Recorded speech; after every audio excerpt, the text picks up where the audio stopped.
Hello, we here. You there, Hello, Woodrow? hello, hello. Yes. All right, cool. We already got one person in here. Desert Nomad One. Hey, thanks for showing up. Hello, desert. Yep. So yeah, just a little Wednesday night stream. Haven't done it in a while. Got uh I'm gonna Woodrow. Okay. Uh Project creator for Okuri Inu, Yes, right? Did I say sir. it right this time? Okay. Yeah, yeah. Gotta hope so. Project I did some work on, and some other people did work in, and we're gonna update the project and let him do that, take it over, and then we'll talk a little bit about it, some plans, what the plans are, and then we'll just get into a little bit of probably talking about games.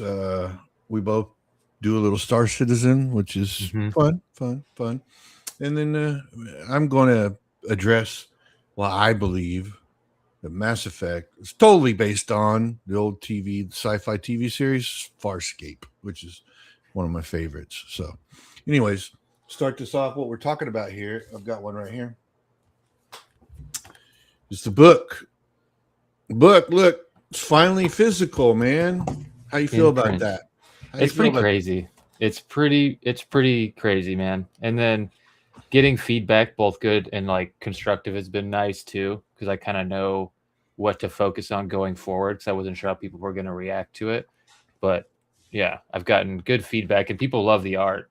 Like Well, they that's really like good. the art. They like the way it's laid out. Uh, so I've been pretty excited to actually have it in people's hands and have people reading it and giving me feedback and stuff. So it's pretty cool, man. I can't really describe it, to be honest. Well, One, what I know that I don't know if this is a big secret or not, but I mean, you started working on this a while ago. yeah, like now I think it's been 7 years when we started working together on it. Again, like maybe a Hmm. year and a half before that, um, of me actually like Thanks for the honing. sub, man. Sorry, I didn't mean to Uh, interrupt you, but I no, don't you're get good. very many of those very often. So thanks for the sub. I appreciate it. Go ahead. It's just Sorry. it's just been pretty crazy to actually have it in my hands after so long. It's like 7 years of us drawing it and honing the script and getting it, trying to find editors to uh, edit it, and it's been pretty insane. It really does kind of feel like a dream come true. I really never thought it would look this good as a first book, so I thank you for that. You and a Well, lot of no, people helped.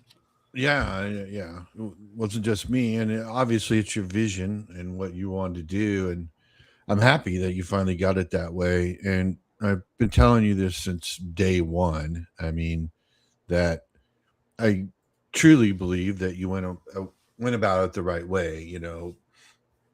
And I know how much it stung, especially your wallet. But paying for everything in advance, getting everything done before you actually went for a campaign, um, and so it makes me feel good that you're finally getting it out there. And so that's why I'm not only because I did some of the art, but also because I'd like to see you make your money back on it and have people like the book, and maybe it'll turn into something a little bit more regular for you. You know what I mean? Hmm. So Yep. that's good. Yeah, I know. We talked at the beginning. Ooh, yeah, like you said, probably around 2019. I think it Hmm. was right before 2020 and the fiasco that was. But and it was a lot of fun working with you on it. I have a little bit of experience in the comic book field, although albeit independent and a very long time ago. Because if you haven't guessed by all these white hairs, I'm a little older probably than you, and so sharing what I knew or what I thought might be helpful, and you being receptive to it, I appreciated Hmm. that. So I think it worked out. And the book's good. You've got the other stories. You've got the basically the origin story, right? At the beginning. Yeah. And it was kind of cool with that too, because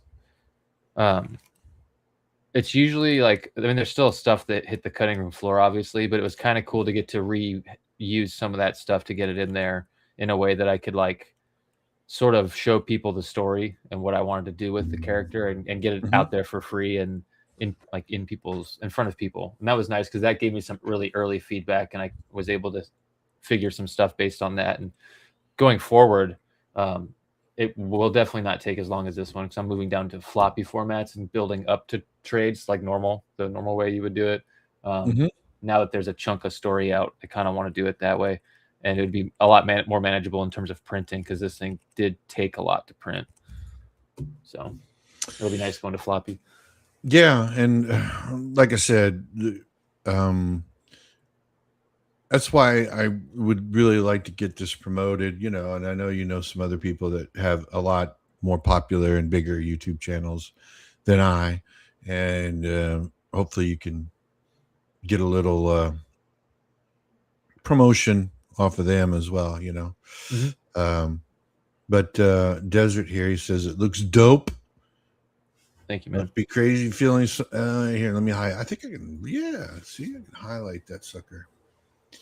So I know that I don't want to speak for Woodrow, but I know when I self-published back in the late '80s, yeah, it was a blast. To, like, see physical copy of some of your work and then get it out there in the public. And sometimes I still feel a little nostalgic about when I look up my old books and see people are selling them on their online comic shops or whatever. It's kind of cool. So even though the book was complete trash, but I was like 20 years old when I did it. So, but was that the how do you Ninja feel Man?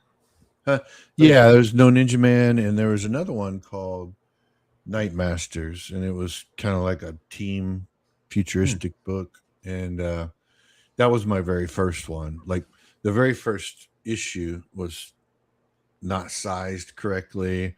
It looked more in between like a magazine and a comic size wise, and it was rough. You know what I mean? Like, yeah. I was 20 years old. I didn't have a lot of experience in writing. And I tried to write, and I just based my story on your traditional sci-fi tropes or team tropes or whatever. And it was rough. I'll just say that. And the art wasn't very refined. But I put my heart and soul into it. I spent my own money. I had it printed. And like you probably heard the story a million times before, we didn't have the internet, right? So everything I had to do was through mail, right? Yep. I had to get my distributors through the mail. Any correspondence had to go through the mail. All the advertising, and I did spend a little money on advertising. There used to be an old, it was like a newspaper for comic books. And it came out once a month, and it was called the Comic Buyer's Guide. And I believe that's what it was called. It wasn't the pricing guide. It was I'm pretty sure it was called Comic Buyer's Guide. But regardless, it was a newspaper type format, and you could buy like quarter page or half page or full page ads. So I did that, and yeah, it was a lot tougher to do independent comics back then. So yeah, but I don't know what I would do if I didn't have the internet. That's yeah, I know. And nowadays it's a you lot. rely on it. Yeah, well, and it's a lot easier to do independent stuff. Independent comics, Printing's easier now, I'm sure. Yeah. My book was black and white, except for the color cover, and it was printed on one of those old 4-color printing presses. So on newsprint, all my books were on newsprint. So yeah, So yes, it's quite an accomplishment. I think and you should feel very proud that you finally got it done, and it's Yeah. actually printed. And that's the thing. I think here, I'm going to ask you about your plans, and like when you plan to release it or make it available, Mm-hmm. and so that's the cool thing about what you've done is the book is ready to go. So once you do start selling it, all you really have to do is print, and Yep. that's the cool thing. Yeah, it was cool getting all these comps printed out and being able to see and test like the printer because, like you said, like things have changed. So with this, like I only had to do it in RGB. I didn't have to have the CMYK and all Mhm. that. It was like super easy. And because I worked with you, you had the experience of like the sizing and all that. So that was basically done. Um, so the print file was basically good to go before it even hit the layout team at Ready Comics because they do a lot to like fix people's print files and stuff. It's like part Mhm. of what you pay for.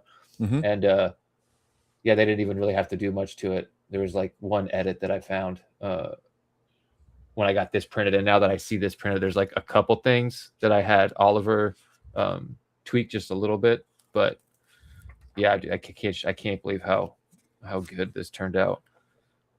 Like, Yeah, it does look good. I took a look. I took a look through it, and of course showed my wife, and then she liked it. And she's not a big comic book person, but mhm. I guess she's a big Bruce person. So you know, not biased at all. But yeah, I liked it.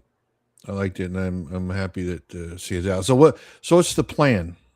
So Are you ready to divulge your plan or? yeah, yeah, I've been Okay. talking about it a little bit here and there. So right now, me and Ray Haylock, mostly Ray, because he's the engineer, we're building a website, um, and he's basically training me how to run everything on the back end and how to build stuff, and it's turning out really good. I really like the way the website's looking. Um, I've posted a couple preview stuff on Twitter here and there. I might post another one, but it should be up relatively soon, probably next month at some time. And then once the website's up, you can get like merch there. I might sell some of these extra like early prints um, on there as well. So before the campaign actually goes live, people might be able to get a couple prints if I have any left over. And Mm-hmm. then in March of next year, which I know is a while, but from now is when I plan on launching, mainly because I don't want to launch during the holidays. And I can't, I'm just not ready to launch right now, which I wanted to. I wanted to be launched already this month, but Right. the way this year went and money's getting slow with work because it's the slow season and it just didn't happen the way I wanted it to. So uh, March is when I'm going to launch next year, and I'm so excited, so excited. Yeah. Yeah. Um. Now you said one of the reasons was you didn't want to launch over the holidays, right? Mm-hmm. Yeah. Yeah, so I want to wait for the season to go to pass. Mm-hmm. Mm-hmm. Yeah. I mean, that's some of the advice that I got when I tried to do mine back in 2018, because I launched my campaign in November, and I got like 100 backers, but I didn't meet the goal that I needed for print. Mm-hmm. So I kind of, closed it down, and I just never really uh, revisited it. But yeah, so maybe maybe that's a good idea. I'm still not completely sold that that's like a deal breaker, but I respect anybody that thinks it is, and wants to hedge their bet on that. So I'm cool with that. So March. Mm-hmm. March. Well, just in time for tax returns, I guess, right? Yeah. Yeah. Yeah. Yep. All right. So I've talked to you about this, and just for anybody that watches this later or watching now and is curious, there's a comic convention in Kansas, in Wichita, called the ICT Con, and they ask me every year if I want to go, because for some reason They think I'm some sort of friggin' comic icon in Wichita just because I publish I indie published the first comic out of Wichita back in 1986. So uh plus I'm friends with one of the organizers, and so they invite me every year, and I don't go every year. Every once in a while I go. And the last time I went, it wasn't really, I don't know, I get worth my time, I guess, just because I didn't really have anything to show except for I do a lot of BattleTech art. And so I had some prints for BattleTech and all that. I'm trying not to put my arms on my table too much because I notice it shakes the camera. But this year I plan on going. I've got to confirm it with them, but it's be at the end of August. It's in Wichita, and yeah, I'm gonna take some of the comps you sent me and show it around, show it off. I'll probably sell a few, and get it out there and let people know that it'll be available at the beginning of next year. So, made a little banner for it. I think I've shown this to you already, right? I believe so. Yeah, let's see here. I know we talked about the banner. Yeah. Let me see here. Let me see if this works here.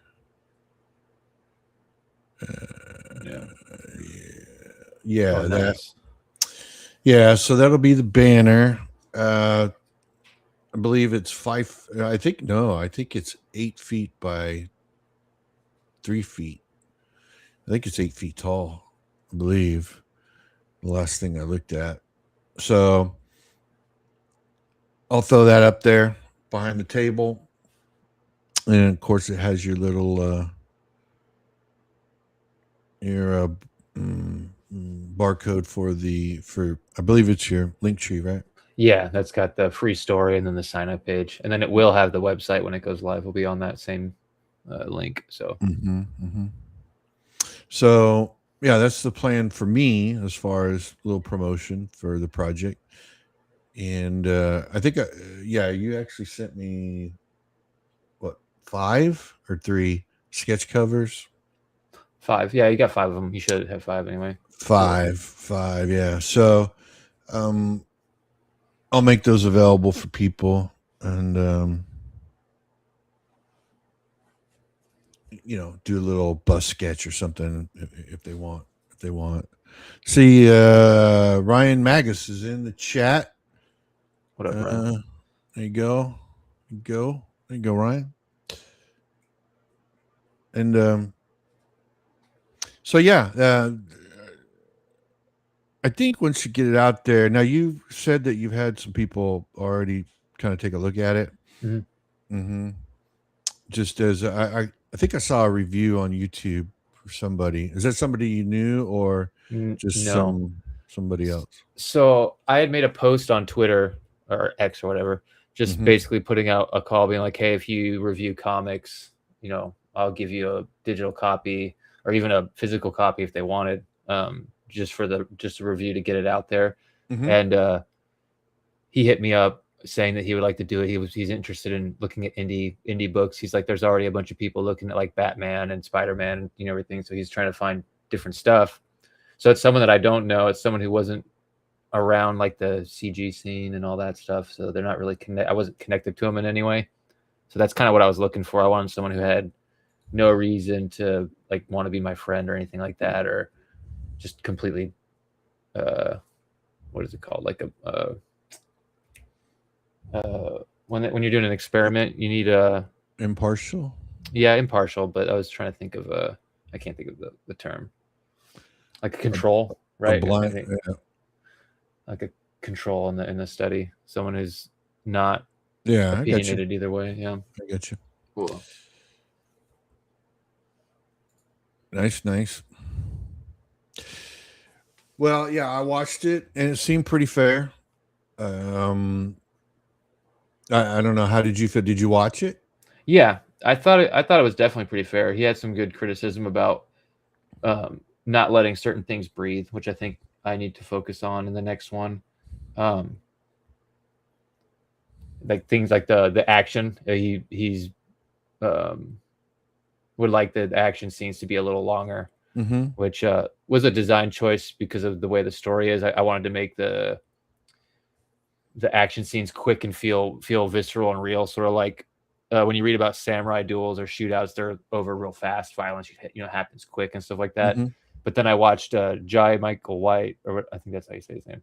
But he was talking about when he first started doing martial arts for the camera, he was trying to do like real martial arts, but it wouldn't look good on camera. So he's like talking about how you have to like telegraph fighting, which is counterintuitive to what fighting really is. So I need to embrace that a little more and let things breathe. So that's one good criticism I got.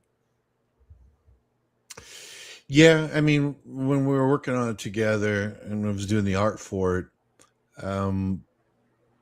there definitely is a lot of action in the book, and I'm gonna be,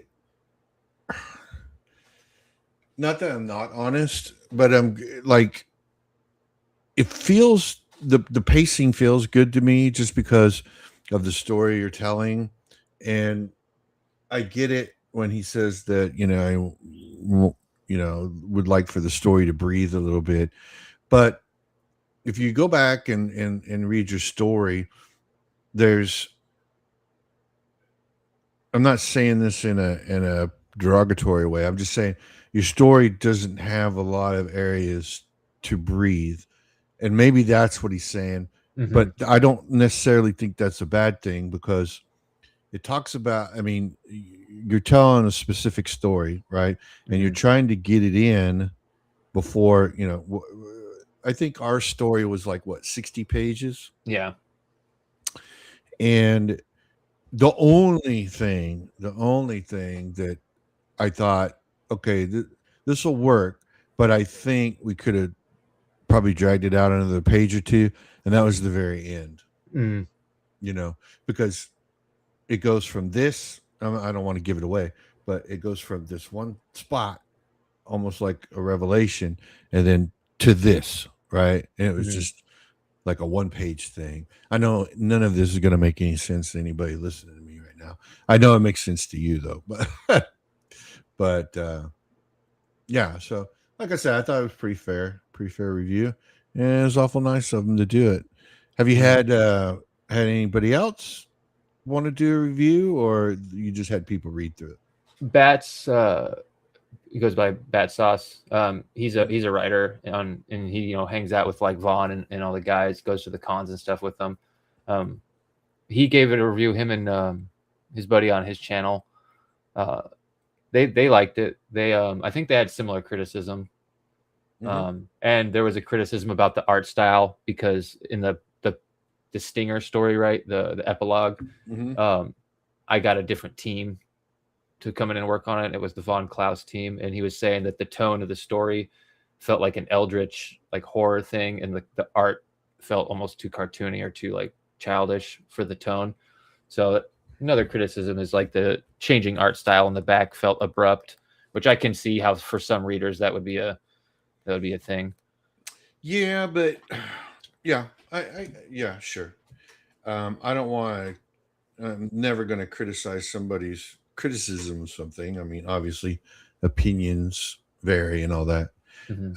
But in the comic book industry, there's really like your book is more of like, it's not like a true anthology, but it's just 3 different stories of the same, of the same character. And, I can see where, because the Von Klaus story, the art style is much different. It's much more stylized. It's very good, but it's much more stylized, and I guess you could say cartoony if you wanted to. But I don't know. I haven't seen that one. Do you have a link for that one? The story? No, the review. I could find one. I could find it. Yeah, I could drop it in Discord in a little bit. Yeah. Do it now or whatever. So, But that's cool. Yeah, I was happy to see the comps come in. Thank you for that. Generous. Also got some of these. Let me see if I can grab them. This fits more in the Von Klaus Oh yeah. Von Klaus story style. And I'm not going to open them up right now, but they're kind of open already, so I'll just pull one out if I can. There we go. Come on. Let's see if it pops up. Yeah, the little chibi team shot with the QR code. Yeah. But these are stickers, okay? And if nobody knows anything, stickers sell like hotcakes at conventions. I don't know what it is, but they do. People love stickers. Probably because they're cheap. Usually you get them for $2 to $5. But yeah, so that's very cool. Very cool. See what we got here. I'm not used to having a lot of chatters, so that's cool. Ryan says, "Hey Woodrow, you should put recipes in your comment." Ooh. Right? Nice. Yeah. I actually have a recipe out there in the Good Stuff's the Good Stuff cookbook that they released. I actually got a dessert recipe in there, which was kind of cool. But that's an interesting idea, because I have like a pseudo ad page in here, so why not have one of the like the quote unquote in-universe ad pages be like an in-universe food recipe? Because I have in here, there's like a xenomorph chef like Easter egg in one of the ads, so maybe I could do like a xenomorph recipe or something and make it like a real recipe, but you know what I mean, tie it up, dress it up like it's in universe. That's a kind of funny idea. Yeah, well, if you had enough, you could like just make your own tack cookbook. Mm-hmm. Right? Yeah, good. Throw some lard in there. Put your recipes in there. Shit, yeah. Why not? Yeah, I got a few of them. Why not? If people can crowdfund cheap coins, then you should be able to do a cookbook. Yeah. Wink, wink. Anyways. Well, that's cool. That's cool. You got anything else you want to add about the book or your plans or whatever? Because I do want. Go ahead. Sorry. I was just saying, not at the moment. I'm just excited to get ready for launch. I'm gonna try and shoot some stuff. I got a green screen that I got. It's a huge green screen. I think it's a little bigger than I meant to get. But I'm gonna try and shoot some stuff and get some stuff to like Good Stuff and maybe a couple other people. See if I can get like some crazy commercials edited and get them out on YouTube and try and spread them around social media. But other than that, it's really just like focusing down, getting someone to help me with the business end of things and getting things lined up for March. It's pretty much all just coasting from here, which is nice. There's something I wanted to ask you. I know you had some commission work done from Rob Willis and the now art director for Rippaverse. Keenan White. Yeah, Keenan White. Have you heard or told them or heard anything from them, or did you tell them anything? Or not Keenan White in a while. Mm-hmm.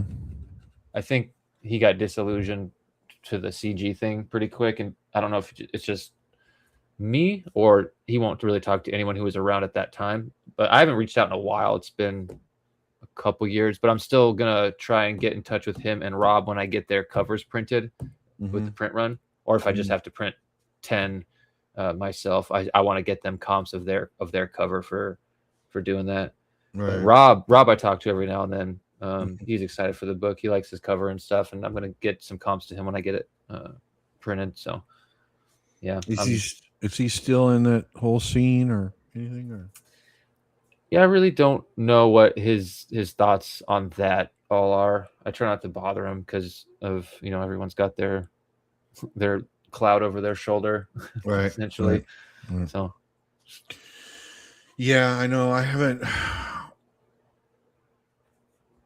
talked to Cal in a while either, and I hope I don't know. I think he's okay, but I haven't heard from him or the other guys. I guess I'll just refrain from saying names, but I haven't heard from a couple of them. So, um, anyways, I was just curious if they'd seen their work or your finished product or whatever. Um, Yeah, I Rob know. likes it, but I haven't been able to get a hold of Kanan at all. Yeah, yeah, that's cool. And he's probably busy. Mm-hmm. I know they're doing a lot of books over there. So Yeah, it's pretty yeah, crazy actually. yeah. Well, I mean, it helps when you have a lot of upfront capital. You know Mm-hmm. what I mean? So you pay a lot of good artists and a lot of good writers and get your shit printed. You know what I mean? So it's good. Happy for them. But all right. Well, if anybody's got, I'm assuming anybody in the chat has any questions for Woodrow, we'll do them now or I'll do them whenever. But kind of want to steer towards gaming. As I mentioned in the intro, we both kind of play Star Citizen and like it. I've been doing it since 2016, and I think you said you'd been doing it for a few years now. Yeah, Right? just a couple years now, but basically. Yeah, and I know it gets a lot of hate, and I was one of those people that gave it a lot of hate early on before 2016 because I think the Kickstarter started in 2014. That's when it made, I think, over $1 million in Kickstarter, Yeah. and a lot of people thought it was vaporware. So did I. I said, this is crap. This will never come out." And it did. I mean, honestly, and you could have your own opinion on this, but honestly, the game is a game. Mm-hmm. I mean, you can play it, and you can do a lot of stuff in it. And yes, it's quote still technically an alpha, and every once in a while they do a full wipe on it. But you could still log in. You still play different slices of the game, um, and it has PvP in it if you want. It has some PvE stuff in there.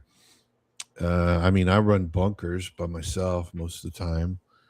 I have fun in it, and I spent $45 on the game, and Mm-hmm. that's more fun than I had with God of War, the not not Ragnarok, but the one before it.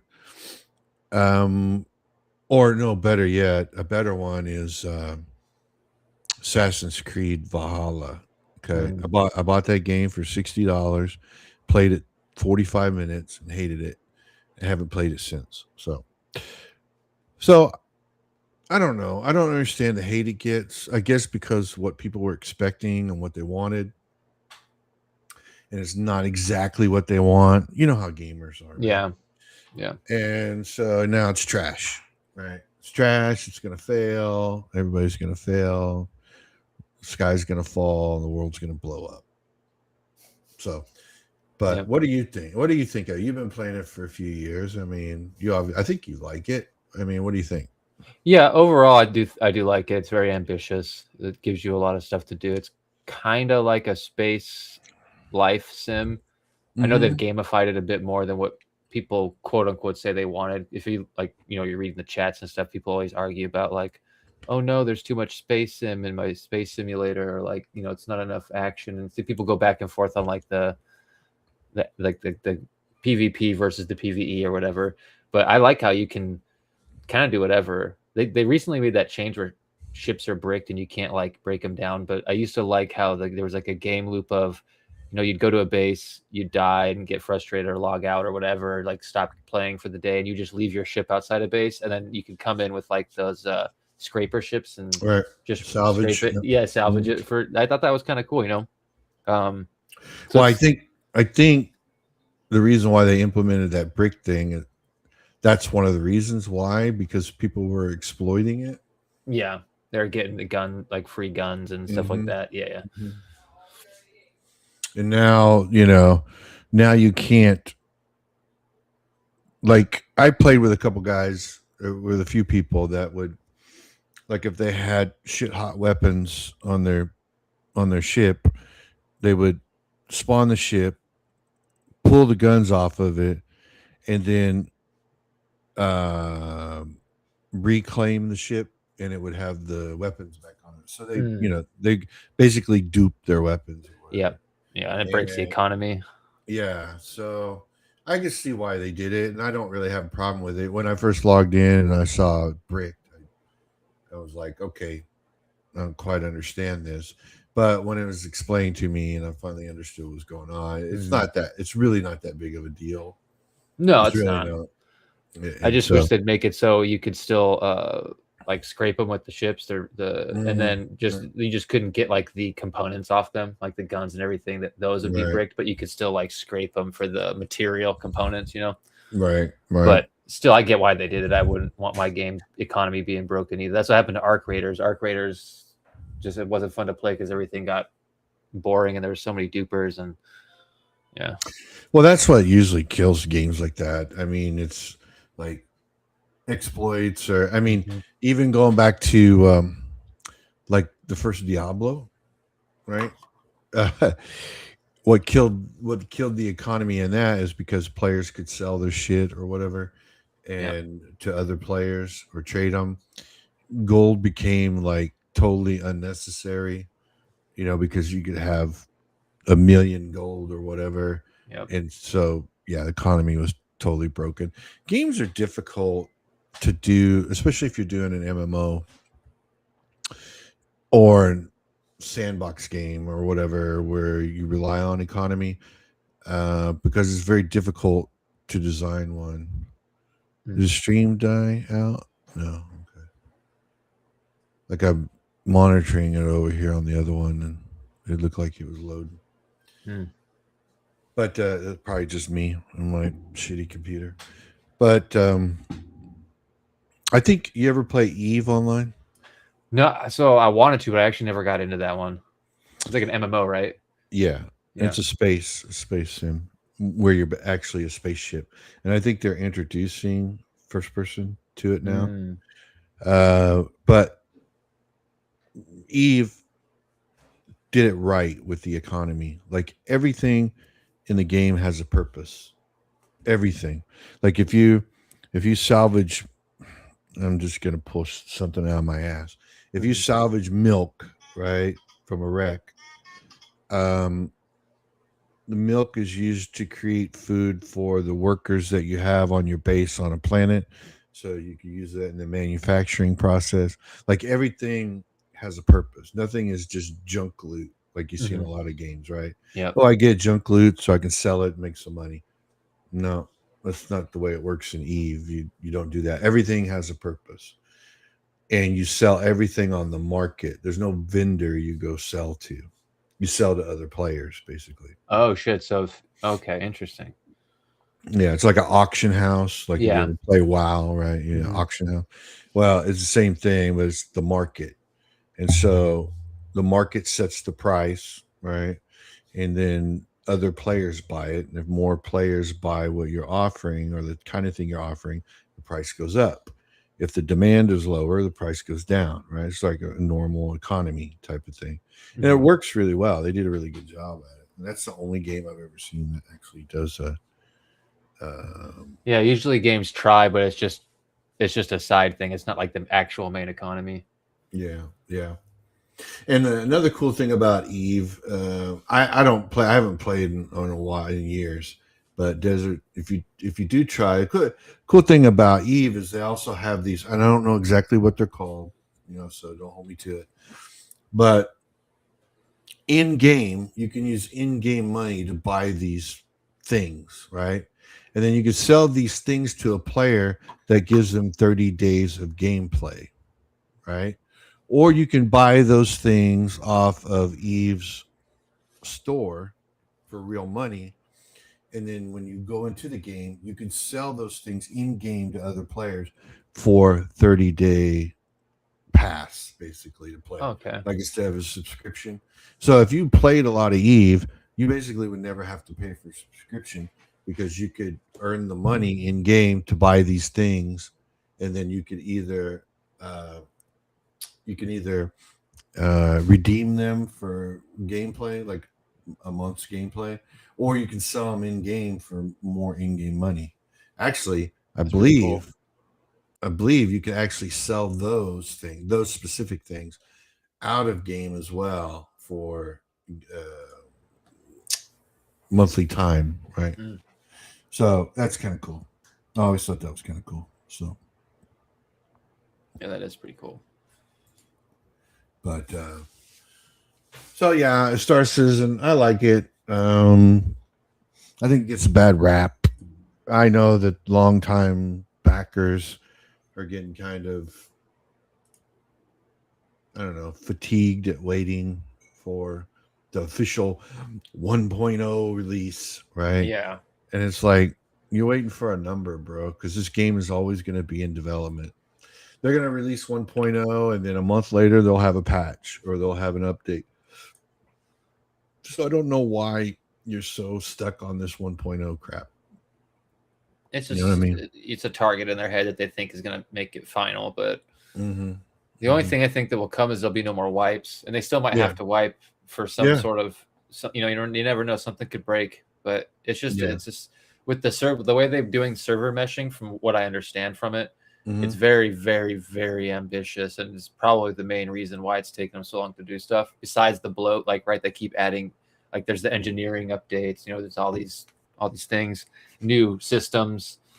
So yeah, I think it's just always going to be a game that's always expanding, especially with the server meshing they have. There's like so much you can do, as like you know what I mean? Like, I think it'll Yeah. always be growing. Well, that's the problem with why is my screen froze up on the stream? Oh well, that's the that's the problem with I think Robert Space Industries and Star Citizen is it's very ambitious, and they don't know when to do a code freeze or a feature freeze. Mhm. Right? There's always feature creep. Oh, we want to get this one last thing in, or oh, hey, we want to get this one ship in, or oh, hey, we want to add this bit to the engineering. It seems like they're always creeping, and they don't. Yeah. It's almost like, okay, stop everything. Let's make sure that everything that we have implemented right now works. Yeah. As bug free as we can get it, and then we'll think about adding something new. You know what I mean? In their defense, the new inventory system they have has fixed a lot of stuff. I mean, it still gets buggy, obviously, but Right. in terms of what it used to be before what it is now, you used to lose so much shit just because of the inventory system. No, I know. So it's clunky too. Yeah. So they are fixing that. It looks very streamlined now with that. But the one thing I wish they would fix is, I can't tell you how many times, because I love the game. It's so fun. Like, I love flying around and dogfighting and shit and storming ships, and it is amazing. But I just wish I would stop randomly falling out of my ship in the middle of space. Right. That's the one that gets me. I'll just be running through trying to fix something, and then I just drop out of the bottom of the bay because I run across the bay or something. But yeah. I wish people could understand how difficult, and this is not directed at you because of your comment. It is directed at other people that just seem like they don't understand. And it's like, hey, Lord Raptor Jesus, how you doing, man? What up, Rap? It's something they don't understand about multiplayer games and being able to update every tick, like on a host server in real time, when there's more than one person, like in another object. So, like, let's say, I mean, we played with Lord Raptor there few days ago. At least I did with you. Mhm. And it's like he has a ship, right? So we've got to be in there, right? And we're in the turrets, right? That is a lot of data to push over the internet, right? And it has to be updated all the time. I worked for a game company in a game for 13 years. Okay. It was called World War II Online. It's still around, actually. And it's a World War II simulation. That's what it is. It's a war sim that takes place during World War II. And it's Europe. Matter of fact, the game still holds the record for the largest contiguous map that doesn't load. It's the whole of Western Europe at half scale. That's how big it is. Oh, wow. Holy shit. Matter of fact, it also has part of southern Great Britain in it. And it took somebody did an experiment and they flew a plane from the southernmost part of the map over the English Channel, the southern part of England, and it took a little over a day. Oh man. Real time, a little Yeah. over a day. And so, anyways, we have vehicles where you have crew in the vehicle, right? Like tanks. You have a gunner and a driver and all of that. Dude, we had so much trouble. Well, the coders did, of over the internet updating that positional data all the time, right? There's a guy in the gunner seat and there's a guy driving, and you have to update that with the vehicle because you have to have the data for the vehicle too, right? So I know I'm getting too deep in the weeds here, but I think what people expect sometimes are things that are not easy to do. You know what I mean? So sometimes there's some bugs, and sometimes, and I get it. I don't like it either. And like I mentioned before I started this whole thing, it was like gamers just, hey, I pay for a game. I want to be able to play it. I don't give a shit how hard it is or whatever. Yeah. If you're going to advertise it, we better play it, so Yeah. I get that. So, it's just sometimes because I worked on games before, sometimes it saddens me that people jump all over developers sometimes when they're trying, I don't think they're trying to make your gameplay experience shitty. Now, maybe that's not the case anymore. Maybe there are some fucking lazy developers, I know. But, a lot of game developers like what they do and they want to make a cool game and they want people to like it. And, so I don't know. Just an observation. I've been on both sides and I can understand both sides. It's just, Well, that's server meshing, man. That's super ambitious. Where you have one item sit there and it stays there. The game has to remember that too. It's not just you and the tank and the gunner anymore. It's like every little piece of trash people drop. Yeah, it gets insane. I know. That's what was a few years ago when they didn't have I don't know what they call it. There's a term for it. But now when you die or you get incapacitated in Star Citizen, it right, you respawn with all your stuff, whatever you have on, right, except for consumables. Yep. Well, unless you have the ammo equipped. But anyways, before that, it was you would die, you'd lose everything, and stay on your dead body, and you'd spawn with those the white flight suit. Oh, no, the hospital gowns. The hospital gowns. So that's even before my time. And then, so people would take off their hospital gown, and it would be a box, and then they just throw the box wherever. Right? There'd be thousands of these boxes laying around, and some of us would try to tell people, "Hey, man, don't do that because." Like when you respawn in the hospital room, just put your little box in the drawer that's there because then it'll disappear. But you throw it out here in the world, it's going to hang out here forever, right? You're going to drag down the server. So you'd have people going around picking up these boxes. putting them in the drawer. That was like a gameplay loop, Hey, pick up hospital gowns. It was dumb, but you had people. That's kind of funny though. Yeah, you had little people who picked up trash, Roombas, bottles. No, players that No, would that's do what I'm it. saying. They're basically just playing Yeah, Roomba. human Roombas. Yeah, That's funny. yeah. I do really like their new inventory system, though. I got to give them credit on that. That is Yeah, that is. I awesome. was at first. I thought, "Oh my God, what is this?" And a lot. Again, you'd have people complaining about it because it wasn't the thing it was before, right? Mm-hmm. But I think if they really think about it, it's better than it was.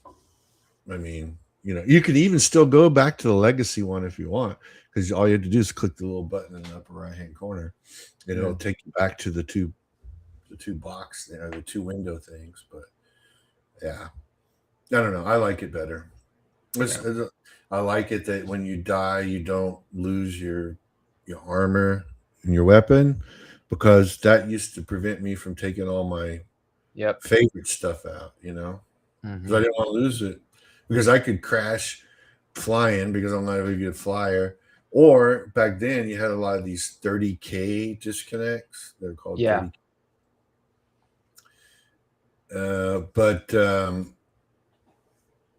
So you could die for not doing anything that wasn't even your fault, and you lose all your shit. So I wasn't a big fan of that. So I am a fan of this new thing, though. But yeah, I like it. And people complain about whenever they release a ship that's $700 or $800, and it's like, you don't have to buy it. Yeah. You buy your little starter ship, play the game for as long as you want. And a lot of the ships you can buy in the game, you just got to earn the money to do it. And it's really not that hard to really earn. Well, I know, money. It just takes time. Well, I know, Mr. Millionaire. I think I have 600.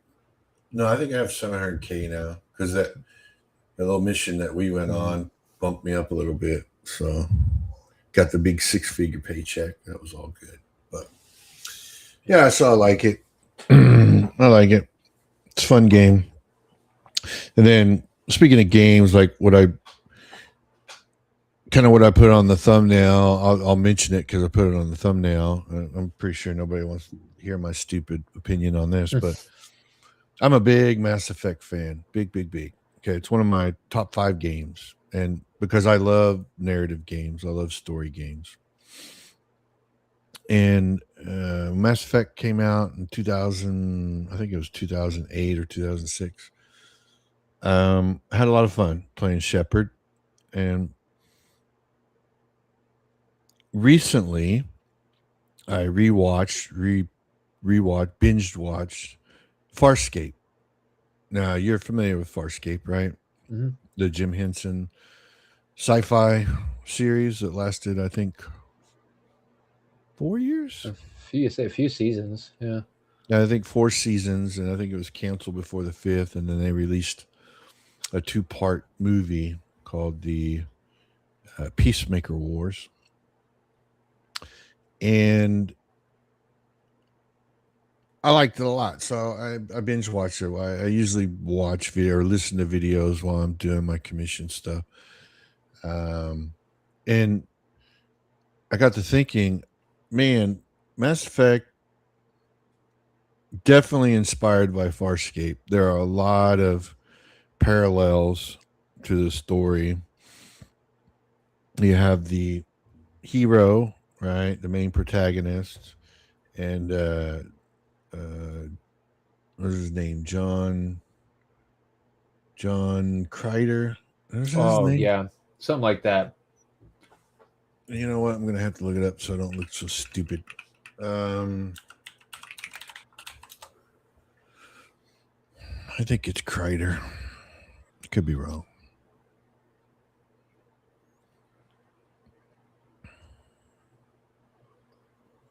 Crichton. Yeah. God, it's Crichton. Sorry.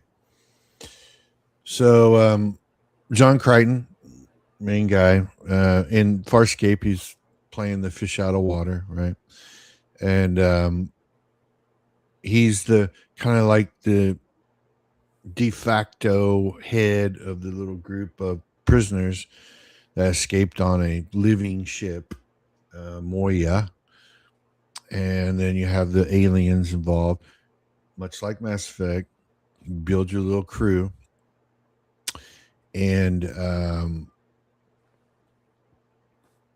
excuse me, Zahn, okay, who's the blue chick in Farscape, who's kind of like an empath or whatever. She's a plant, and she can bond with another creature, alien or whatever. It's called Unity, and it's much like they make it out to be more like a sexual experience. Well, that's an Asari. That's Liara in Mass Effect, pretty much. And then you have the big warlike guy, Dargo, right? He's the one with the hair tentacles or whatever. And I think you earlier called him like a Klingon equivalent, but he's like the Krogan, right? Mm-hmm. Kind of like the Krogan in Mass Effect. So there's a lot of parallel, a lot of things going on there, and I'm like, so I looked it up, and apparently it did heavily inspire the Mass Effect team when they did Mass Effect. So I thought that was pretty cool, but no wonder I like them both, I guess. He's got that whip tongue too, right? That like paralyzes people or something like that. Isn't that? Yeah. He has okay. a tongue that whips out, and it just does enough, and which is awesome because it does it for any alien, which I think is interesting. So we have Elasmat Films. Is that how you say it? Or Elasmat? Elasmat Films. Hey man, thanks for coming in. Appreciate you.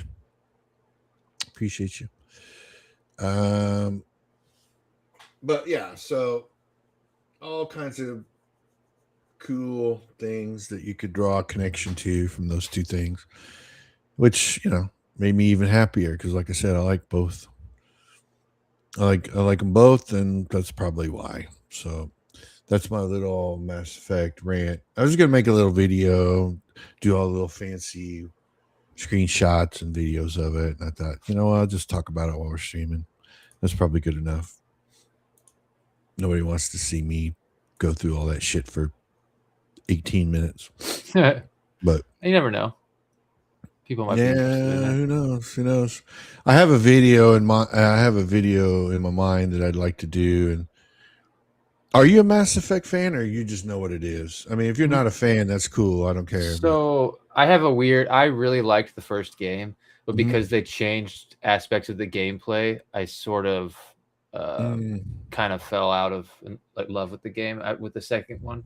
But I played the first two, and I love the idea that your decisions from the first game carry over with your saved games to the next one.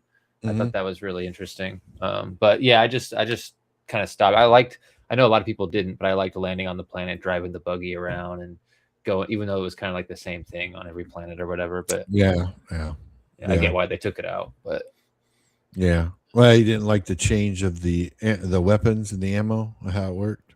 Oh, that was okay. It was more the space exploration part, just scanning planets felt more repetitive than landing and going and fighting in the bases. But that was just like a nitpick of mine that made me stop playing it. But I do really the whole aesthetic, the rail gun weapons that use little balls, magnetic projection. Some cool stuff in Mass Effect. The powers are cool from the aliens.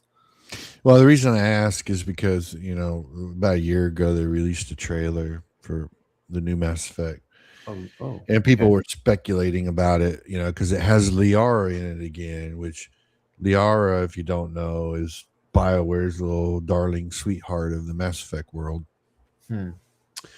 I think there's only one extreme instance where she can actually be killed in all three of them. And it's the third one. And but she's in the trailer.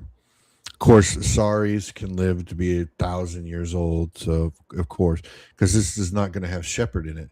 But they showed an N7 operative in the trailer, all in black with like a trench coat. It looked like a female of some sort, but it had a helmet. And everybody said, "Oh, this is so cool! This is gonna be." And I have a video where I'm going to explain to people why I believe that operative is actually Shepard and the Asari Liara's offspring, because in that sh- that is not the protagonist. The protagonist is a completely somebody you're going to make up that's going to help either the N7 operative, which turns out to be Shepard and Liara's offspring, or you're going to be helping Liara find their offspring. You see what I'm getting at? That's my theory. Just based on everything that I know about Mass Effect. I played Mass Effect about 30 freaking times all the way through all three of them. And the Asari do Unity by connecting minds, much like when I was going back to Farscape, but much like what's her name does. So she could have had, she could have had sex with Shepard twice without him or her even knowing it.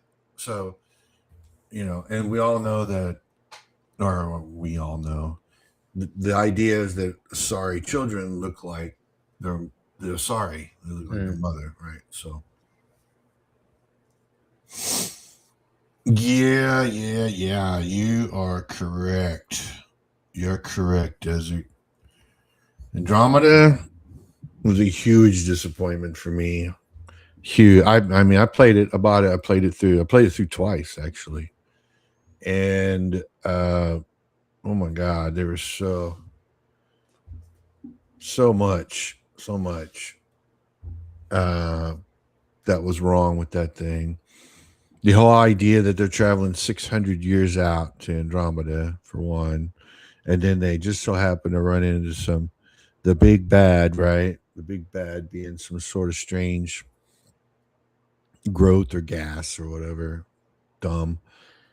And on top of that, all the character models sucked because they were disproportionate. If you take a look at all the character models in Andromeda, you'll see that their waist to feet ratio, it's not the same as their waist to head. Oh, weird. What is that I'm thinking? What is that called? I know it's kind of referred to as the golden ratio, but what is that thing called? Oh my God, it's on the tip of my tongue. Uncanny Valley, or no. Okay. It's a mathematical thing where talk about the flower petals. They all have that number. What is that number thing? What is that called? The starts with a P, I think. Not Come on, pi. chat. You guys know. No, not pi. Yeah. Oh my goodness, I can't believe I've forgotten it. I fancy myself a Renaissance man. Come on, man. What the hell? Funny. What is that name?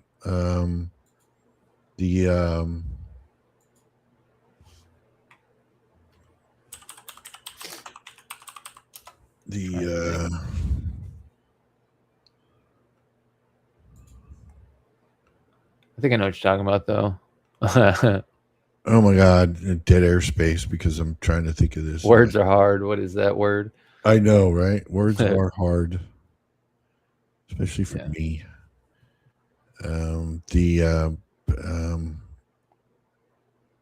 Oh my goodness.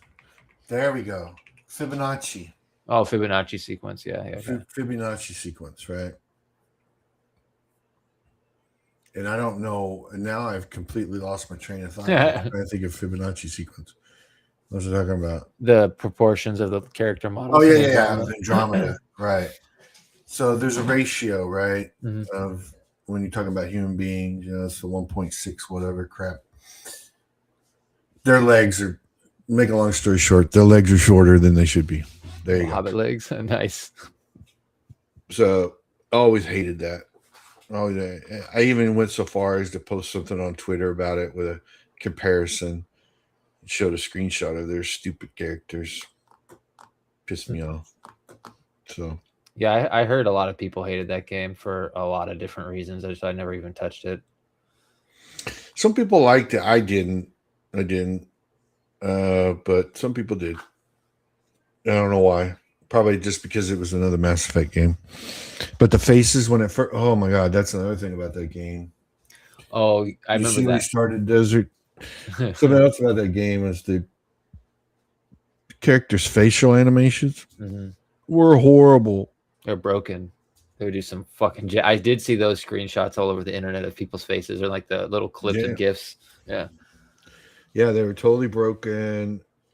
It had something to do with they never worked because that was the Frostbite engine, and the BioWare studio had never worked with the Frostbite engine, especially for facial animations.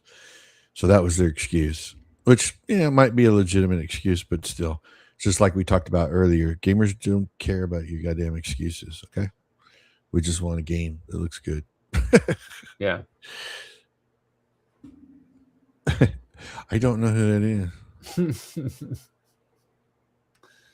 Yeah, it's just a wee person out there on the internet. Oh, okay. All right. Well, there's always exception to the norm, right? Exception to the rule, I guess. Yeah, so maybe that's the case. But anyways, enough of me ranting about that. But yeah, that was going to be my video. I mean, my little video I was thinking about doing, just throwing my theory out there, what it's going to be about, because people speculate. Yeah, that's fun. It's fun to speculate about something. That's why I loved Game of Thrones so much. That book had so many theories you could go off on and tangents. It's a shame I don't think we're ever going to get those books. Yeah, I don't think you're going to get it. Don't think you're ever going to get that. Because, well, he's making too much money now. He's actually doing what he wants to, what he always wanted to do. He wanted to work in Hollywood. That was his big thing. And it's kind of reminds me of The Expanse. Are you familiar with The Expanse, the TV series? The TV series, yeah. Because I don't know if it's a book or not. It's first. A book. Yeah, okay, but I haven't read that. But I did like the TV series for a while. Yeah, Leviathan Wakes, I believe, is the first book in that series. And then they've had more. The author's name is Corey. Well, it's a pseudo. It's a, what do you call it? Not ghostwriter. What do they call it when you don't use your real name as an author? You're the writer. You should know this. I think you had it right, isn't it? I thought it was just.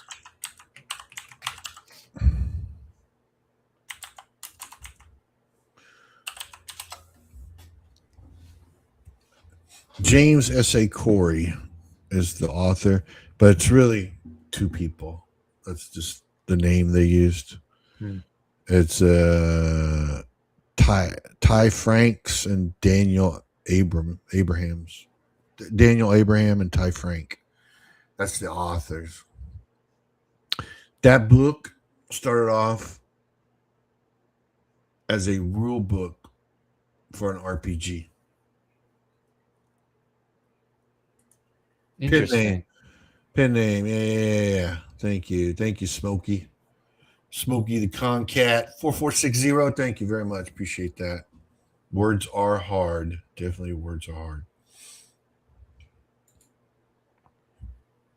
And Desert.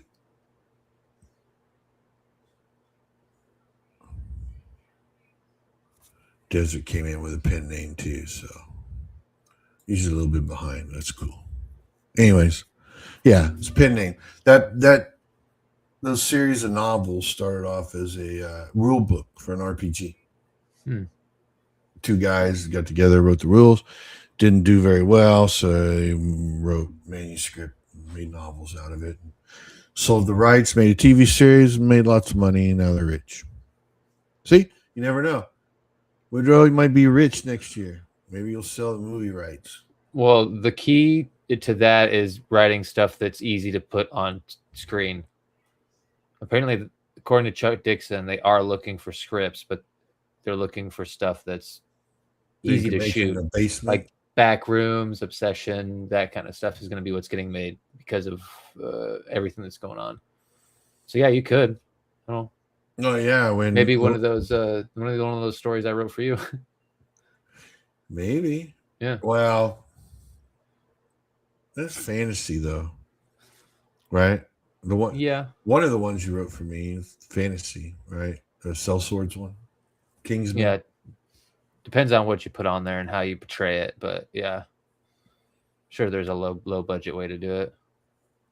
Yeah, but low budget fantasy always looks low budget, doesn't it? Yeah. If you do like crappy effects, yeah. Yeah.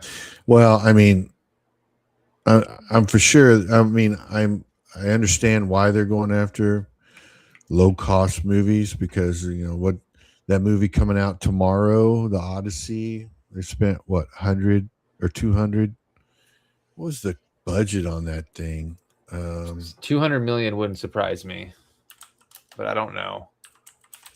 I gotta look it up. I kind of gave up on Hollywood for a while there. It's a Nolan film, so I'm sure they gave him a lot of money. 250 million. 250. Okay, yeah. And they estimate.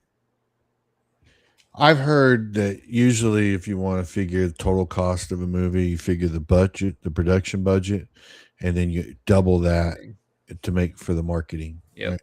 So, but they say 125 million spent on marketing. So 375 million for a movie. I could see why you already responded. So I'm just gonna post it up there. Hey, Carol Colors. Appreciate you coming in. Appreciate you coming in for sure. But yeah, so I can see why. I mean, because what wasn't Godzilla? What was that one? Godzilla minus zero or whatever. That was made for like 18 million or something. Cheap. Right. And that made a lot of money, didn't it? It made a lot of money. Yeah. That's what they like. So yep. Yeah, Chuck probably is right. I mean, he's got more experience than I do. But I mean, I don't know. Maybe you write the script, you sell the script, and then somebody takes your script and rewrites the whole damn thing. But at least you got paid for it, right? If I'm writing with that in mind, like I'm writing this for Hollywood, low budget to sell a script, I would be fine with it going away and me having no control. It'd be something like Okuri Inu that would hurt to sell to someone, right? Because it's a lot closer to me. Mm-hmm. But I would love to write just for that purpose. That'd be awesome. Just to see it like become a thing would be cool. Even if they change it all. Yeah, I have a friend. I think you know him, John LaChase, who likes to write screenplays, and he was giving me kind of an insight of what they do with screenplays. And usually, the first draft or something that gets sold usually is completely changed by the time it's filmed. Yeah. So, I guess if you write screenplays for a living, you have to get used to. And don't get married to your idea, right? Yeah, because it might just completely get changed. Yeah, and you'll get a lot of really weird changes too. I can't remember which movie it is at the top. I think it was Seven. Yeah, the movie Seven. So, one of my friends, KSS, was telling me about how the directors kept sending notes, or not the director, but the producers kept sending notes to the director about like, can we change it to the dog's head? Can you make it more funny? Like trying to change all these like little things that completely just change the whole movie. I think Brad Pitt, the only reason it stayed is because Brad Pitt basically said he wouldn't do it if they changed anything. So they kept everything. One was it? What movie was it? Seven. Yeah. Right. What it was Gwyneth Paltrow's head in the box. Right. They wanted that changed, and they wanted more jokes in the movie, which is just hilarious to think about. Dude, that movie. Well, that one thing has become a meme, right? What's in the box? Yeah. What's in the box? Yeah. Good stuff. Lord Raptor says it's a lot of coin. Well, here's a lot of coin for you. Jurassic World Dominion had a budget of $531 million. And that was after a UK tax rebate, which meant the total production actually cost was $658 million. I don't understand, because I know these superhero movies cost a lot like that too. It gets to a point where like that's got to collapse in on itself. That's why they're going to be doing like more Obsession, more Backrooms. They're going to start going to like Reddit and like all those places for stories. I think they want to do the what is that? I don't read them, but they're like those short stories on the internet that are creepy, that are like a foundation that collects cursed artifacts and creatures, like SCPs or something like that. I think they're going to start trying to do those, which is interesting because I think they have something in like the contract for that where like you can't make money on it. So I'm kind of interested in what's going on there. But I heard that that's where they're looking for new stories. So I'm sure they'll find a way to get them. But they're just looking for anything they can make that's got a little bit of an audience. Just a little bit is all you really need. And then if it's easy to put on film, you'll probably have a good chance of getting something sold. Well, if that's the case, I don't understand why they don't make more Westerns. Mm-hmm. I mean, good Westerns, yeah, you spend the money, but most of your budget's going to be on probably a salary where you're going to pay an actor, like for a draw or something. I don't know. Maybe I'm wrong. Who knows? Maybe Westerns are blasé now. They're out of vogue, I guess. I like Westerns, but I think it'd only take like one good one to convince Hollywood to make more. But the ones that come out always seem like they don't get a lot of push, or they're just like the remake of Magnificent Seven. Like it had some fun things about it, but it was very Hollywood like blockbustery. It wasn't like seriously done. So if they keep doing stuff like that, it won't ever. I don't think it'll ever pop off. I don't think we'll get another Tombstone. You know? No, or Unforgiven, or even you ever seen Open Range? Possibly with my grandpa when I was younger. It doesn't ring a bell. Hey, KSS, speak the devil. Hey, KSS, Carol is very popular. I see that in the chat. Very popular, Carol. Yeah, I don't know. I didn't hear your answer. Did you say you saw Open Range? I may have, but I can't recall if I've seen it or not. Kevin Costner, Robert Duvall. I can't. I don't think I have. If you get a chance, take a look. It's good Western. I like it. It's good. And Robert Duvall he's Robert Duvall. Mm-hmm. Very good actor, I think, in my mind. So yeah, Lonesome Dove was amazing. And apparently KSS says they're going to remake it, which is interesting. Oh, really? Remaking Lonesome? Oh, my God. Yeah, interesting. Yeah, dude, I agree with you on that. Like, I mean, and what's his name? Not only Robert Duvall, but what's his name was really good in that too. Come on, words are hard. People remembering. I'm old. I'm losing my mind. I'm senile. What is his name? Tommy Lee Jones. Tommy Lee Jones. Yes, Tommy Lee Jones. It's great. I love, and I didn't even discover it until like 15 years after it came out. But once I watched it, I'm like, yeah, this is just really good. Love it. But yeah, Robert Duvall was great in that as well. But they're gonna remake it, huh? Yeah, I guess. I just imagine what that would look like. I mean, if they get the right director and it's taken seriously, it could be really good. But the chances of that are slim.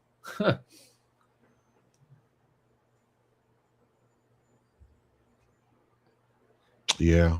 Yeah, that. Sorry, I'm just seeing that KSS is saying that Tommy Lee should play you.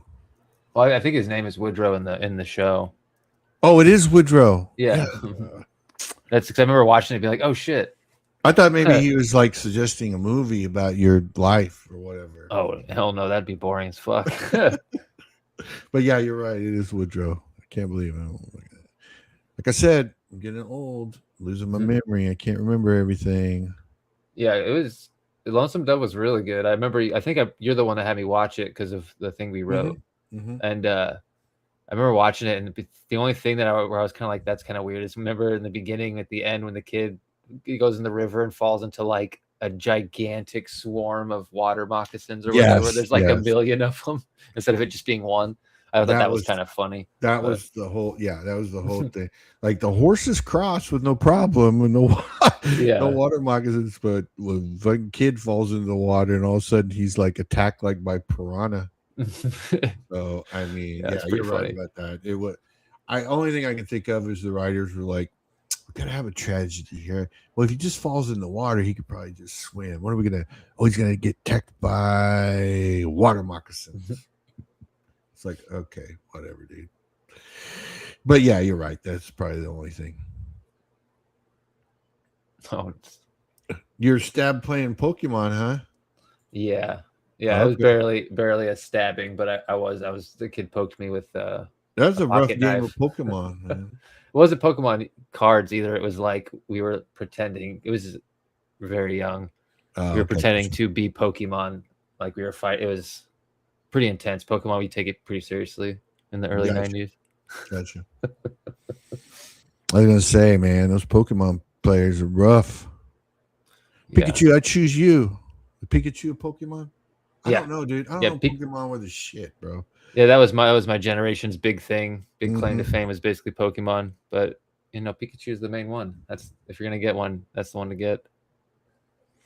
Yeah, Pokemon was way after my time, dude. Way after my time. Yeah, we ate that shit up like candy.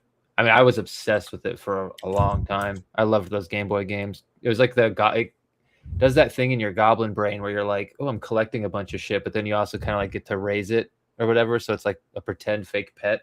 Mm-hmm. So it's kind of like doing two things at once. Very addictive. I'm going to share something with you that I find hilarious, and you can laugh at me. Just give me a second. That is very true. Desert. Yeah, there's been people who like shot each other and stuff over Pokemon cards, like the scalpers and shit too, fighting people for fucking all the cards. Yeah. Oh, really? Mm-hmm. Shot each other over Pokemon cards. Crazy, dude. Crazy. Well, I didn't have Pokemon, okay, but I'll share it with you. I did have this. Okay. Get ready to laugh and make fun. Okay. It's all good. Get it.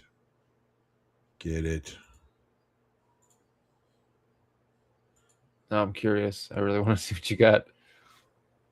G.I. Joe. Oh, that's not. Yeah. A lot of people like G.I. Joe still. Those were the 12 inchers, man. 12 inchers. Lifelike hair and beard. You see? That was my jam back then. That was my jam back in the day. Hell yeah. No, G.I. Joe's pretty dope. It's like a military power fantasy. It's pretty dope. Yeah, and then they changed in the 80s where they shrunk the figures down and then they made them like kind of like pseudo superheroes. Let's see what we got here from KSS. My friend Jeff Morey was historic advisor to Kevin Jarre on Tombstone. They eventually fired Jarre. I guess that's how you say it, Jarre or Jarre, for taking too long, but the original script was epic. I think I watched a video about that, about production setbacks or problems or issues they had with Tombstone. But yeah, that's cool.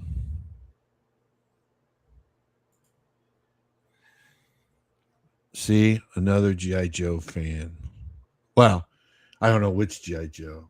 The old timers G.I. Joe or the redone like Snake Eyes and Cobra Commander. I don't know, people. I have to remember I'm a little bit older probably than you guys are. I don't want to be. I don't have a say in it. Time just keeps going. Yeah. But yeah, so I thought we've been going for about an hour and 30 minutes. I don't know if you want to keep going or not, but mainly wanted to get on. I haven't done it in a while. Stream a little bit, get you on here and get promoting your project. like I said, I'd like to see it succeed, take off, make some money off of it for yourself. Mhm. And I'm also always interested in getting feedback about my art. Obviously, artists are very fragile individuals, right? We have Oh, we all are. egos. We have egos of glass. So Saturday morning kind of GI Joe. Gotcha, Lord Raptor. I think that was more of the GI Joe, great Mhm. American hero. Knowledge is power. Oh yeah, all of the morals at the end. Mm-hmm, mm-hmm, mm-hmm. Yep. Like I said, that's probably a little bit after my time.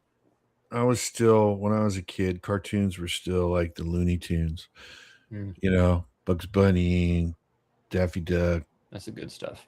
Sylvester the Cat, or Johnny Quest. Oh yeah. I love Johnny Quest. I was getting a little older, probably my teens, Johnny Quest, early teens, I guess. But the more you know, yes, the more you know.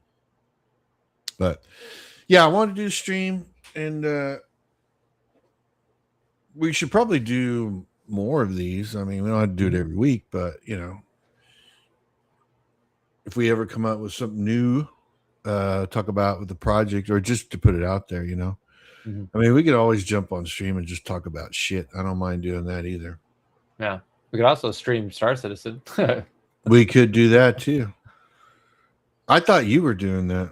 I wanted to, but with all the stuff that happened with my YouTube getting struck like 3 times pretty fast, and then with my computer going down, and then now that I got my computer back, my internet in the area it just can't keep packets. Like I had trouble connecting to the new link you sent, for the back room. It took me a little bit to get in there. Mm-hmm. It's really frustrating because I can't keep a steady connection. So OBS won't even let me stream, and I don't want to use StreamYards and stuff. I would like to have my Right. layout all set up and different looking. Yeah, I use OBS on a different computer when I stream game, because I don't know if you noticed, I have a gaming channel that I stream.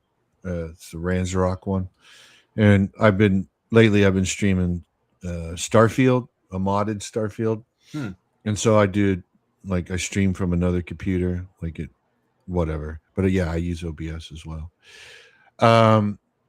Lord Raptor asked me, "Did you ever watch Venture Brothers?" Well, hell yeah, it's great. Yes, it's amazing parody. Have you ever watched Archer? Have you ever watched Archer? Yeah, the first few seasons. I have the first season on DVD somewhere, or maybe Dude, Blu-ray or something. But I it's love brilliant. that. It's I so love. funny. Do you want ants? This is how you get ants. That's right. Yeah, That's great, right. great show. Phrasing. Love it. Loved Archer. But yeah, Venture Brothers is good. Mhm. You're gonna laugh at me. Like, I have grandkids. Okay, so let me preface my story here real quick. I have grandkids. My oldest granddaughter is 25 years old. Okay, when she was a kid, she used to watch SpongeBob a lot. Mhm. And if you don't know, SpongeBob is not really a kid's cartoon. I mean, it masquerades as one, but the underlying themes and jokes are not really for kids. Okay. Anyways, I found it funny, but she used to watch a show called Kim Possible that I Oh used to yeah. like, just as a good cartoon. And the guy that created it is pretty awesome dude as well. Silver, I think is his last name. So yeah, Desert Nomad says up until he woke from his coma. Right, right. There was there's one season there that I wasn't too fond of. I can't remember. That might have been the one. But yeah, I loved Archer. It was fun. Yeah, Lord Raptor. Yep, definitely. Archer. Always liked it.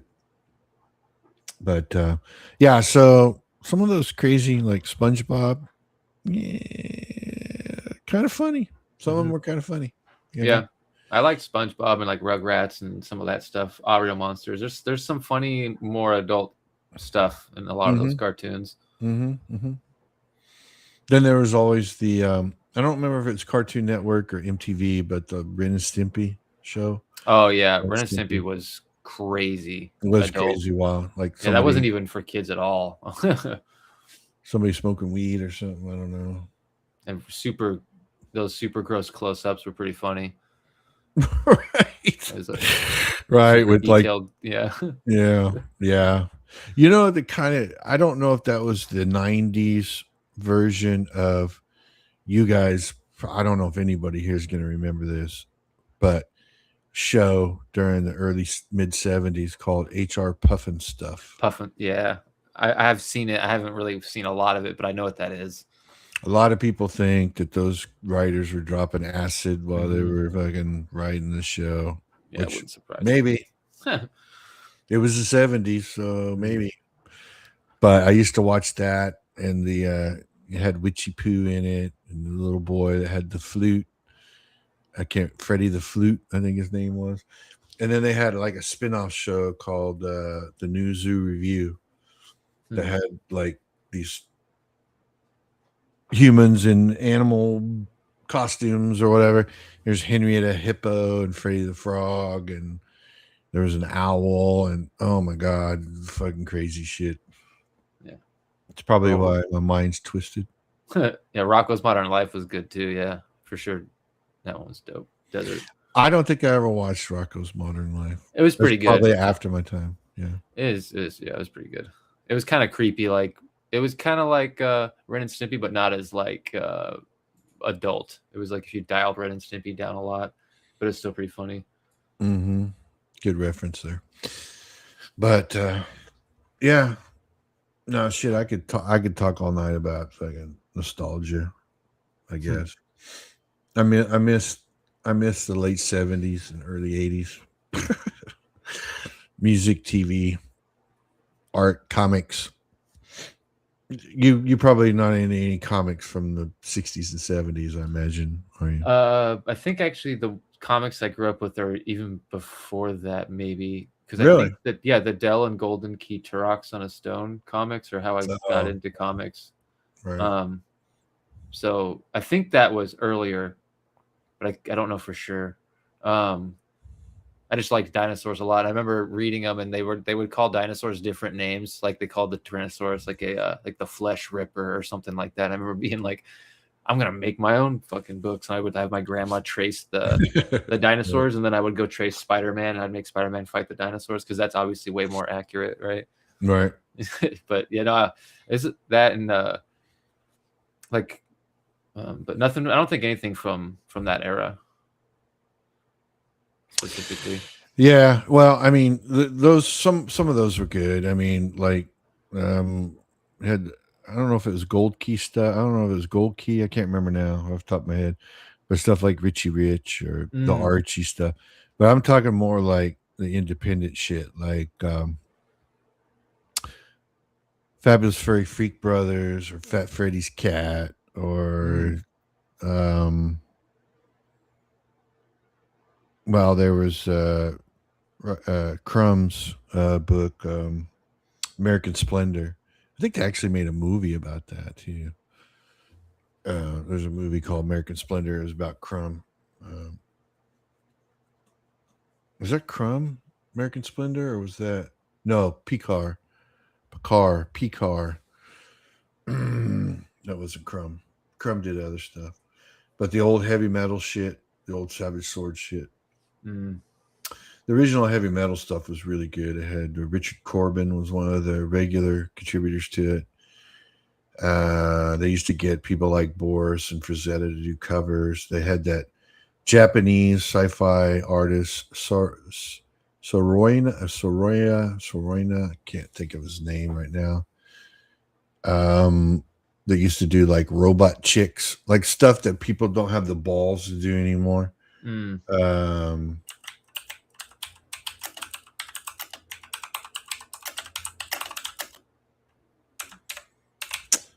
See if I can find it. Yeah, I don't know if I'm pronouncing it right. Hajime Sorayama.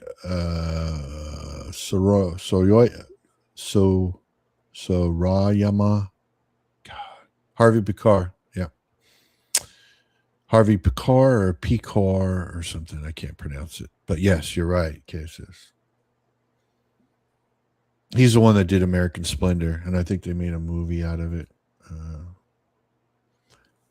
Yeah, I'll show you a picture of. What I'll do is I'll just share a different screen. Let me take these off. The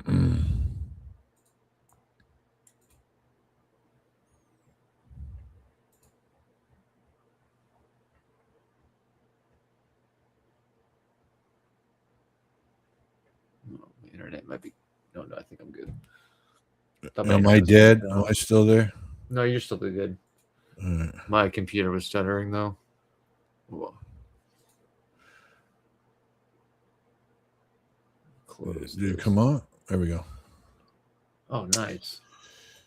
Yeah, he did. His stuff was in a lot of heavy metal. And why did I have such a small one? But yeah, it was mainly female robots,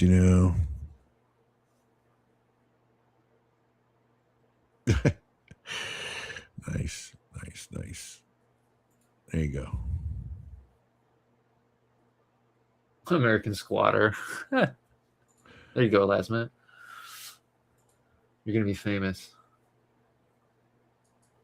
dude. That I love that one. Yeah. Yeah, I was gonna open it up, man. But yeah, a lot of cool stuff. It's from the 70s and 80s, man. So, there's a big influence on the way I used to draw robots. Very a little bit more organic than mechanical. Type stuff. He always had some good stuff. Then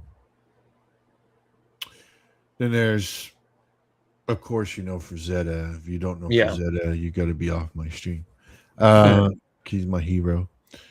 And then, of course, Boris, who did a lot of fantasy stuff. Boris Vallejo, you know him, right? No, actually not too familiar. Really? Mm-hmm. All right. Well, I've probably seen his stuff, but I mean, I can't attribute it to his name. All right. Well, I'll help you out a little bit. Yeah, I'll help the Conan stuff. Yeah, the Conan stuff's really good. He does a lot of fantasy stuff. So, oh, nice.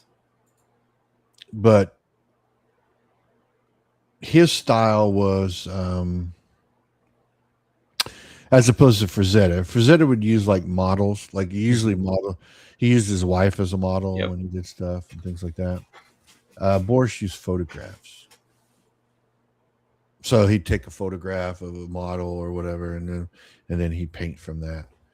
But yeah, you can see real heavy fantasy stuff. Mm-hmm. That looks like a muscle mommy there. But yeah, well, he worked out. He was. I don't know if he was officially a bodybuilder, but he liked to work out. So But you can see some good. Yeah. His wife also painted as well. Yeah, those are sick. His wife painted too, but they did some stuff for heavy metal. Lots of people did work for heavy metal. And then just recently, heavy metal rebooted. Oh, nice. Okay. And I bought the first one off Kickstarter, and I got the Frank Frazetta cover. Yeah, buddy. Oh yeah. Frazetta was so fucking good, dude. I don't know. I'm kind of biased, but he probably my favorite of all time. I mean, fantasy painter. He did other stuff too. He used to do strips early on in his career. Little Orphan Annie. He didn't get credit for it, and then it took off when I don't remember the name of the publisher that started publishing stories written by these two different authors based off Robert E. Howard's Conan. And so he started doing covers for him. That's probably the ones that, you see the Conan one. Mm-hmm. Yeah, KSS. Well, the first issue did. It's the only one I bought. I think they're on issue 5 or 6 now. But the first issue was good. It was a callback to the old heavy metal stuff. And, yeah, it was good. They didn't hold back. There's nothing like if you're worried like they took out, things like nudity or, edgy stories or whatever. No, they didn't do any of that. It's kind of like the old heavy metal. Oh yeah. Yeah. That's cool. It was good. It was good. So, but yeah. Well, like I said, we've been going for about an hour, 40 minutes. So I know you probably want to jump off, but I appreciate you coming on. Yeah. It's always a And, pleasure coming on. Yeah, it helps me practice doing this so I don't sound Mhm. so fucking boring. So that people, and it helps promote your project, which, Yeah. and I also like to promote my stuff too, which is you can catch me on usually Twitter at Art Claude Bruce. That's where I post all my new shit. And my new stuff is usually just Battletech art because that's what people want. They pay me to do it, so I do it. So I do like to do fantasy art as well and sci-fi. I actually had a book, but it didn't come out, called The Wreck. No, someday I'll get to it. But there's other projects I want to do now, so I don't know. We'll see what happens. See what happens. And then I know you want to continue. I didn't know if you want to continue with me, Woodrow. If Oh you yeah. continue, but so For I'll sure. have that as well. So Yeah, no, I've got, so with this one being printed and basically just being just kind of chill until March, I've been working on the next stuff, and I'm gonna do like a kind of with this one how there was like a 3 stories. I want to kind of keep the volumes, the full collected volumes that I do, a similar format. So I'm going to do a mini series that's like probably 3 to 4 issues that I'm writing right now. I've got all the stuff for the TNT that come after it and the Stinger that come after that one, all plotted out and outlined. And I've got editors lined up for them. So should be cool.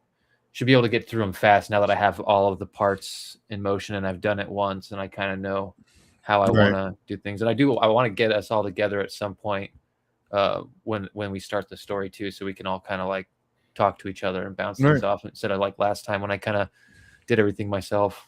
It'd be nice to. Yeah, that would be helpful too. No, as far as from the art point goes, because I know that I probably confused you or your colorist or whatever. Because sometimes I'd send you the PSDs for the pages, and I'd have layers on there, and then I have notes on the layers. But hopefully, as the time went on, they probably got used to what I was trying to say or whatever. So they appreciated the layers. I know that for sure. Well, good. Yeah. But yeah, so like I said, hopefully we can do this a little bit more often. It'd be fun. Keeps me in practice, so I don't feel like such an idiot doing this stuff. But yeah, appreciate you coming on. Appreciate all the chat coming out. I know they're probably all from your sphere of influence, but it's all good, man. Appreciate the chat because it helps keep it going. So thank you guys for all coming out. Thank you, Woodrow. Appreciate you. Got anything else you want to plug before I take off? You just find me on Twitter right now. Hopefully sometime I can get my internet stable and start doing some more stuff on YouTube. But other than that, just keep an eye out for March. March is when everything goes live. March. Right. Okay. Well, take care, everyone. Thank you for showing up. Appreciate it. If you like the conversation, let me know in the comments or whatever, or on Twitter, and let Woodrow know. And maybe we can make this a regular thing, but appreciate it. Thank you, Desert. Appreciate you. Appreciate all you guys. All right. Thanks, guys. Take care. Later.